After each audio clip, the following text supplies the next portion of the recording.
allowed to come to your home, if they're not allowed to go into your home with or without a fucking warrant. Because they are civil agency and it only applies to non-citizens. So you citizens need to stand up and push back wherever you are, at your home, at your business, on the streets, when you see them and they want to push back, especially if you look like me. If you look brown and black, they are going to come after you, they are going to target you. We are not going to allow that, we are going to stand up. There's one other thing that people don't know about Immigration and Customs Enforcement. It's a plenary agency. I'm a council member representing District 38 in South Brooklyn, and I'm the chair of the Immigration Committee. And I stand here in solidarity, shouting for a free Palestine. A man who was abducted while his 8-month pregnant wife desperately searches for him. He did this in the name of the Jewish people, and we refuse to allow him to weaponize our religion, to weaponize our identities. Jews in the United States know what it means when the federal government collective liberation. It happened to the Rosenbergs, it happened to the Holy Land Five, and we refuse to allow it to happen to Mahmoud. Not in the name of the Jewish people, not in the name of collective liberation. Absolutely not. This is a movement of the majority. This is a movement that is wildly supported here in the United States. Hundreds of thousands of Americans have joined pro-Palestine protests, and surveys show that support for Israel is the lowest it has been in the last 25 years. Time. We want justice, you say how? Release Mahmoud Khalil now! We want justice, you say how? Release Mahmoud Khalil now! What's happened to the Democratic Party?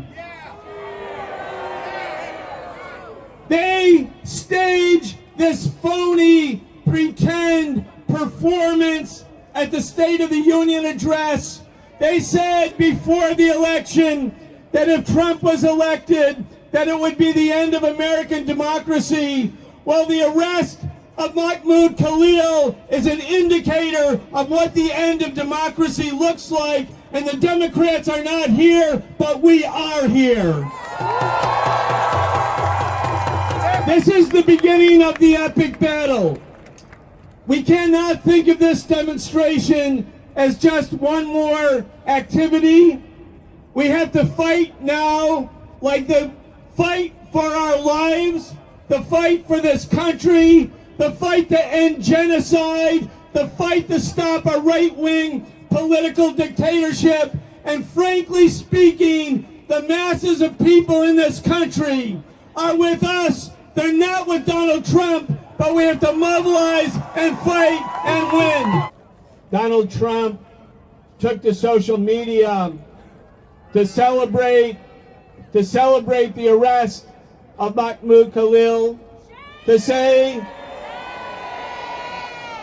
to make it clear that the Trump administration intends to go through with this illegal kidnapping and deportation. They intend to go through with this. The reason Trump had to get personally involved and go to social media is because more than 1 million people in the last day have signed that statement demanding the release and freedom of Mahmoud Khalil. 1 million people.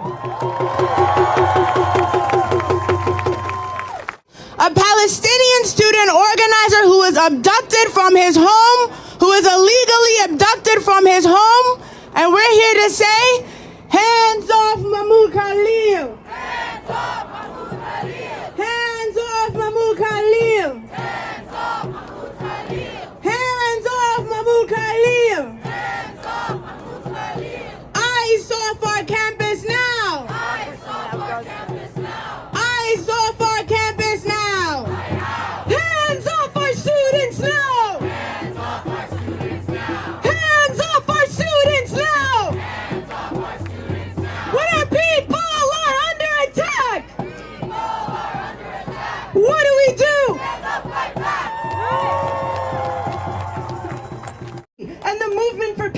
Palestine terrify the Trump administration, just as they terrified the Biden administration before it.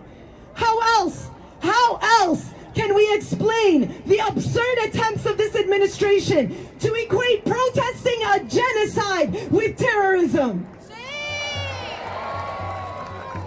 How else do we understand this government's position that it is more criminal or heinous to organize against the slaughter of Palestinian men, women, and children than it is to commit that slaughter? Trump thinks he can strip us of our rights, attack our movement, and weaken our commitment to fight for our people. To that we say, you are wrong. We will not be silenced. We will not be silenced. We will continue to organize, and we will continue to struggle until the complete liberation of Palestine.